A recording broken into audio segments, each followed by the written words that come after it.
नमस्कार दोस्तों, आपका EMSS यूट्यूब चैनल पर हार्दिक स्वागत है। दोस्तों, आज जिस टॉपिक पे हमें चर्चा करनी है वो बहुत ही इम्पोर्टेंट टॉपिक है और हमारे पूरे हिंदुस्तान के लिए ये एक ऐसा टॉपिक है जिस पर अगर चर्चा नहीं हो तो हमारे लिए बड़े दुर्भाग्य की बात है। खासकर हम बिहारियों के लिए बहुत ही दुर्भाग्य की बात है। आज हमारी फिल्म इंडस्ट्री, जिसे हम बॉलीवुड भी कहते हैं, बॉलीवुड आप न कहें तो वही बेहतर है, खैर जिसे हम आप बॉलीवुड कहते हैं, वो आज एक ऐसे दौर से गुजर रही है जो लगता है कि उसने अपने पीछे के सारे रिकॉर्ड को तोड़ डाला है। जरा सोचने की कोशिश कीजिए, समझने की कोशिश कीजिए, अपनी साइकोलॉजी को दोहराइए। सिर्फ लोगों के कहने पर, मीडिया के द्वारा इधर उधर की बात फैलाने पे आप नहीं जाइए, थोड़े अपने दिमाग का भी इस्तेमाल कीजिए।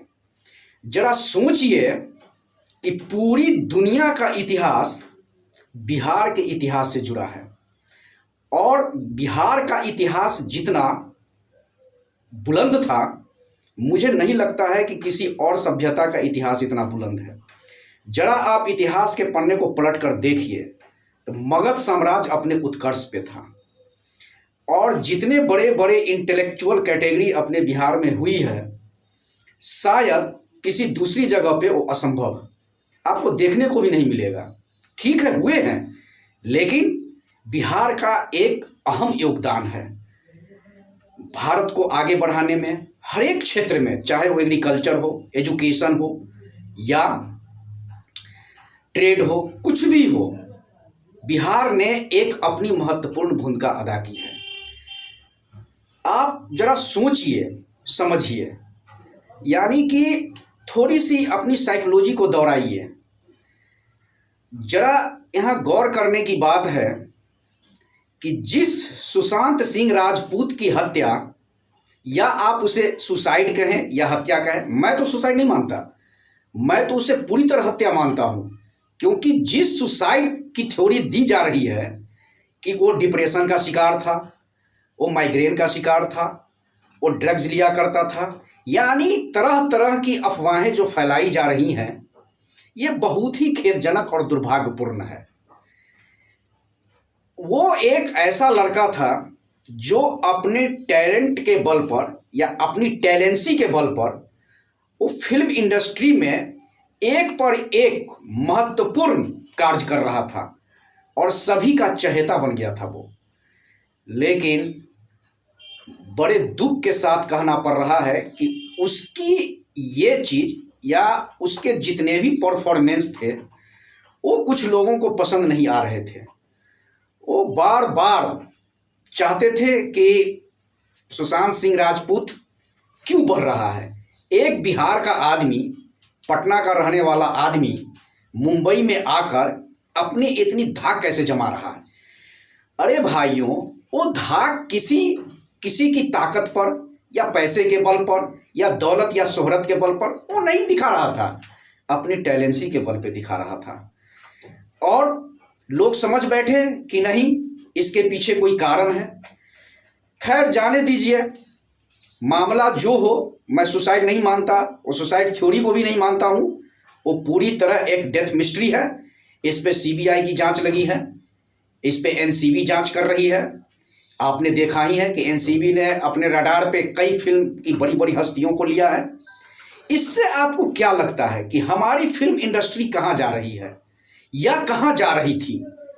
भले ही NCB के रडार पे कई लोग आ चुके हैं, फिर भी अभी भी कई लोग ऐसे हैं जो गुमनामी के अंधेरे में हैं, अब तक वो सामने नहीं आ पाए हैं। तो मेरे कहने का मतलब ये है कि यह एक ऐसा पहलू है जिस पर गंभीरता से विचार करना जरूरी है। मैं फिर अपने बैक पे आ रहा हूं कि जरा सोचिए, जिस मगध साम्राज्य का सितारा बुलंद था, कभी डूबता नहीं था, अपने बिहार में ही नालंदा और विक्रमशिला यूनिवर्सिटी जो एक एजुकेशन का उस समय हब हुआ करता था, दूर देश के छात्र यहाँ पढ़ने आते थे। वो एक दो देश के नहीं, लगभग देशों के छात्र वहाँ आके अध्ययन करके और जाया करते थे।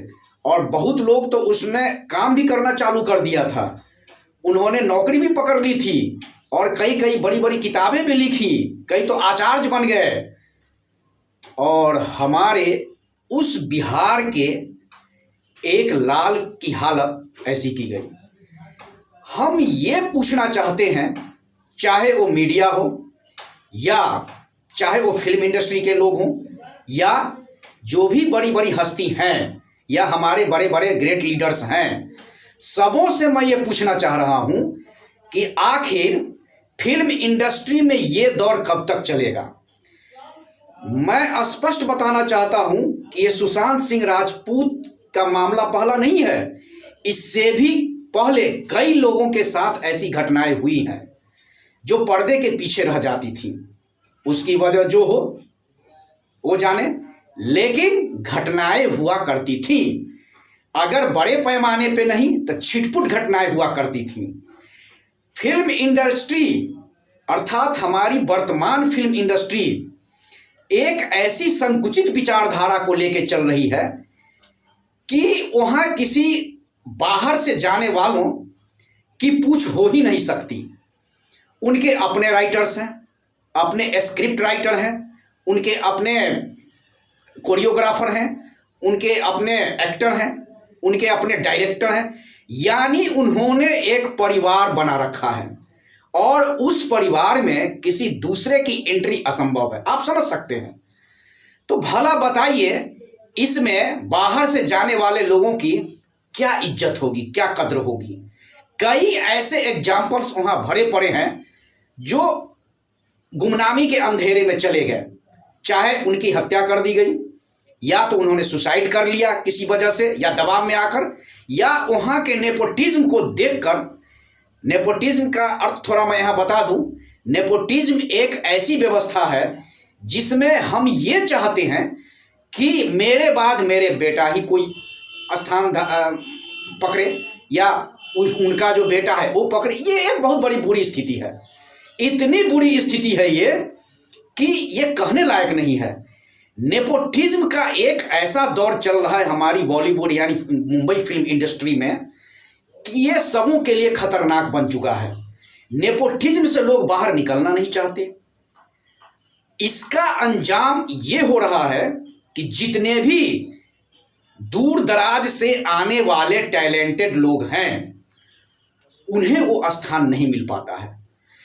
कई बार मुझे सूचना मिली या पढ़ने को मिला, आपने भी पढ़ा होगा, आपने भी देखा होगा, आपने भी जाना होगा, आपने भी सुना होगा, मैंने भी सुना है कि कई ऐसे कलाकार गए, अपने गांव से निकल के गए, उनमें टैलेंसी की कमी नहीं थी, मेरिट की कमी नहीं थी, लेकिन नेपोटिज्म की वजह से जो स्थान वो प्राप्त करना चाहते थे वो स्थान वो प्राप्त नहीं कर सके।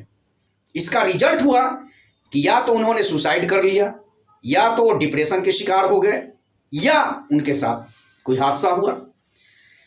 क्या आप नहीं चाहते कि ऐसी व्यवस्था को दूर किया जाए? जहां तक सुशांत सिंह राजपूत का मामला चल रहा है, मैं तो यह कहना चाहूंगा कि सुशांत सिंह राजपूत ही क्या, उससे पहले भी एक बेचारी मेहनतकश लेकिन गरीब परिवार से बिलोंग करने वाली लड़की दिशा साल्यान की भी हत्या हुई। आखिर दिशा साल्यान की हत्या के पीछे राज क्या था? दिशा साल्यान की हत्या के पीछे का राज अगर जान लिया जाए तो जहां तक मेरा ख्याल है और जो मेरी साइकोलॉजी बता रही है, मुझे लगता है कि सुशांत सिंह राजपूत की डेथ मिस्ट्री का भी सॉल्यूशन निकल जाएगा। सीबीआई को भरसक दिशा साल्यान पर भी विशेष पहल करनी चाहिए। दिशा साल्यान की मौत एक ऐसी स्थिति में हुई जहां लोग बड़े पैमाने पे एक पार्टी कर रहे थे और उसमें बड़ी बड़ी हस्ती थी। आखिर वहां दिशा साल्यान के साथ ऐसी घटना क्यों हुई? दूसरा सबसे बड़ा पहलू यहां यह आता है कि दिशा साल्यान का जो हस्बैंड रोहन है, आखिर वो लापता क्यों है?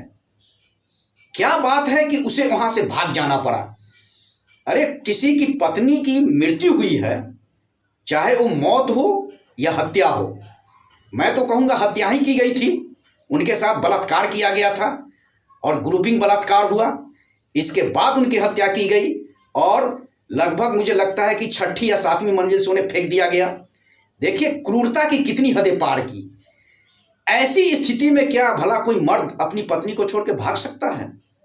इसका मतलब है कि जरूर कुछ माजरा है, जरूर मैटर है, इसमें कोई बहुत गहरा राज छिपा है। रोहन भी लापता है। दिशा साल्यान सुशांत सिंह राजपूत की एक मैनेजर थी, आप यूं कहें कि वो सलाहकार थी, और सुशांत सिंह राजपूत के लगभग मैटर को वो संभाला करती थी। लोगों ने ये देखा कि भाई ऐसा क्यों, चलो पहले इसको रास्ते से हटाओ और तब सुशांत सिंह राजपूत के बारे में सोचा जाएगा। अगर ये हट जाती है तो हमारा आधा काम आसान हो जाता है।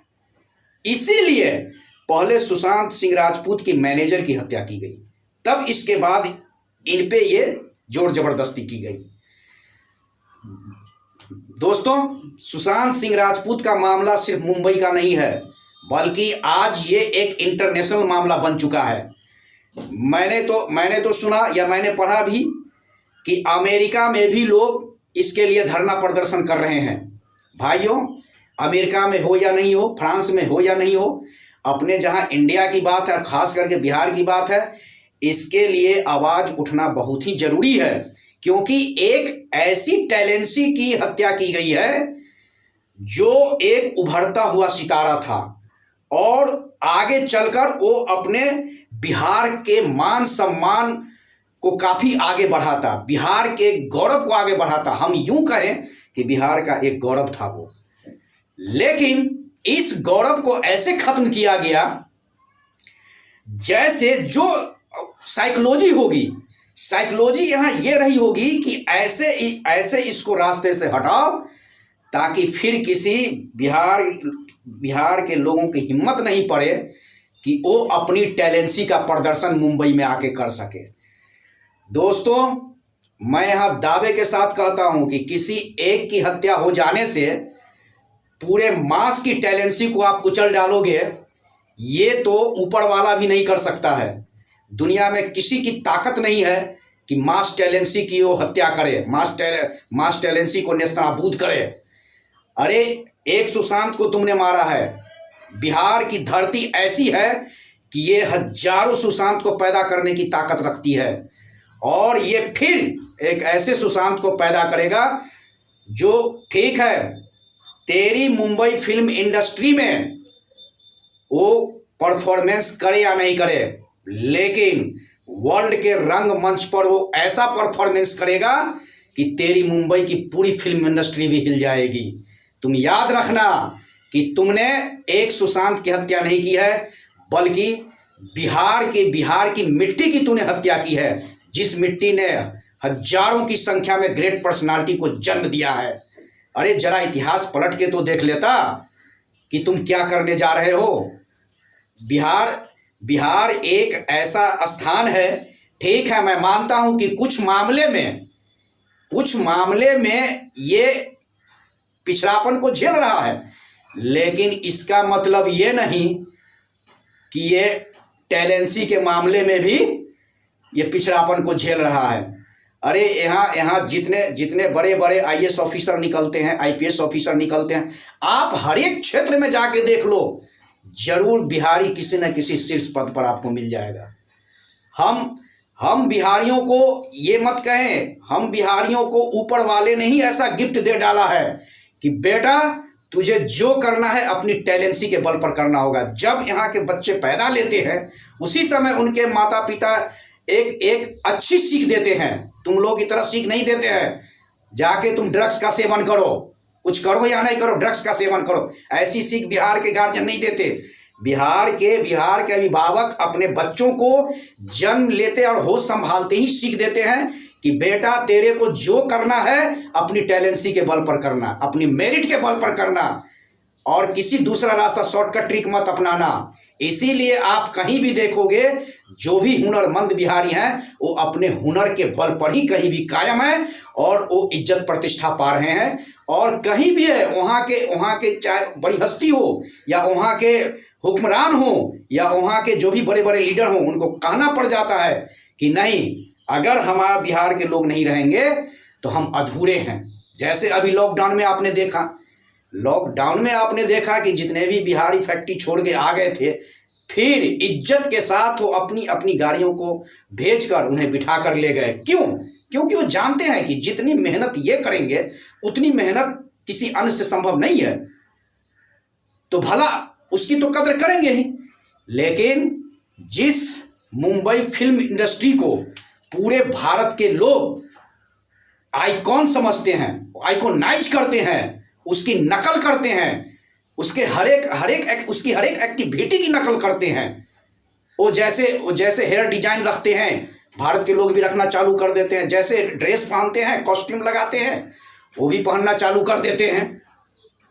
अरे फिल्म इंडस्ट्री के एक्टरों, जरा तुम्हें ये सोचना चाहिए कि जिस पूरे भारत के लोग तुम्हें आइकॉनाइज बनाते हैं, वो तुम्हारी नकल करते हैं, और आप ऐसे काम करोगे तो भला समझो कि तुम्हारी नकल कौन करेंगे।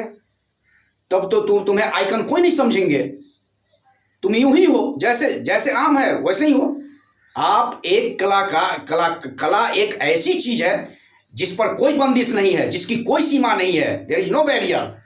लेकिन आप उसकी भी कदर नहीं करते, आप अपनी कला की भी कदर नहीं कर रहे हो। आप इस कला के जरिए एक ऐसा जहर डाल रहे हो जिससे पूरा समाज खराब हो सकता है, मास लेवल पर इन्वायरमेंट पोल्यूटेड हो सकता है। लेकिन आपने ये नहीं सोचा। आपने सोचा कि चलो एक की हत्या कर देते हैं, मामला राफ साफ हो जाएगा और हमारा नेपोटिज्म बरकरार रहेगा। मैं ये दावे के साथ कहता हूं कि ये नेपोटिज्म ज़्यादा दिनों तक चलने वाला नहीं है।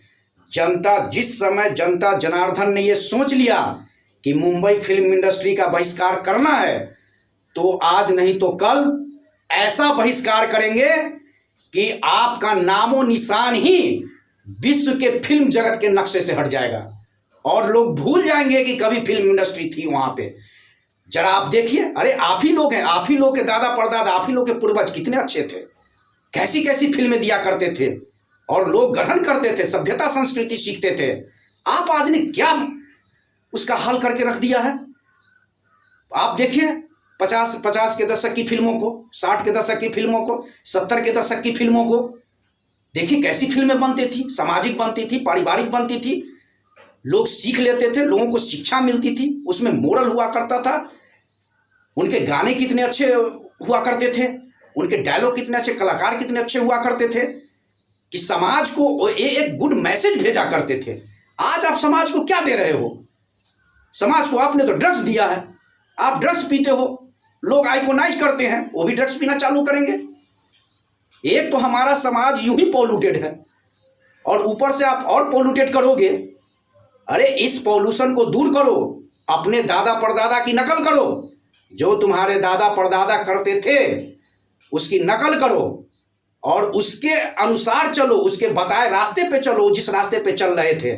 जैसे देखिए बलराज साहनी कितने अच्छे कलाकार थे, आप देखिए ओम प्रकाश कैसे कलाकार थे, मीना कुमारी कैसी अदाकारा थी। अरे ऐसे ऐसे कितने अच्छे अच्छे कलाकार थे जो अपनी कला के बल पर फिल्म इंडस्ट्री में उनकी एक अलग पहचान थी। और सिर्फ फिल्म इंडस्ट्री में नहीं, मास में भी उनकी एक विशेष पहचान थी। लोग उनकी नकल करते थे और नकल करते थे तो सदा के लिए करते थे, ऐसा नहीं कि 5 मिनट के लिए नकल किया छोड़ दिया। भाइयों, मैं इस पचड़े में नहीं पड़ना चाहता हूँ थोड़ी सी, क्योंकि मेरे बिहार का मामला था और मेरे बिहार की टैलेंसी को कुचला गया है, इसलिए थोड़ा मैंने सोचा कि इस पर चर्चा कर लूँ। बहरहाल मैं तो ये कहना चाहूँगा कि आज पूरे भारत को सुशांत सिंह राजपूत के साथ खड़ा होना चाहिए, उसको न्याय दिलाना चाहिए, चाहे जैसे हो, चाहे सीबीआई से हो, चाहे गवर्नमेंट से हो, चाहे ईडी से हो, चाहे किसी से भी, किसी भी एजेंसी से या किसी भी संस्था या किसी भी माध्यम से। यदि सुशांत सिंह राजपूत को न्याय मिल जाता है तो हमारे लिए एक बहुत बड़ी जीत होगी, पूरे हिंदुस्तान की जीत होगी। और जहाँ जहाँ भी हमारे बिहार के लोग हैं वहाँ वहाँ उनकी जीत होगी। इसीलिए आइए हम लोग भगवान से प्रार्थना करें कि सुशांत सिंह राजपूत को जितनी जल्दी हो सके उन्हें न्याय मिल सके, क्योंकि हमारे आइकॉन थे वो बिहार के एक गौरव थे और उस गौरव को खत्म किया गया है।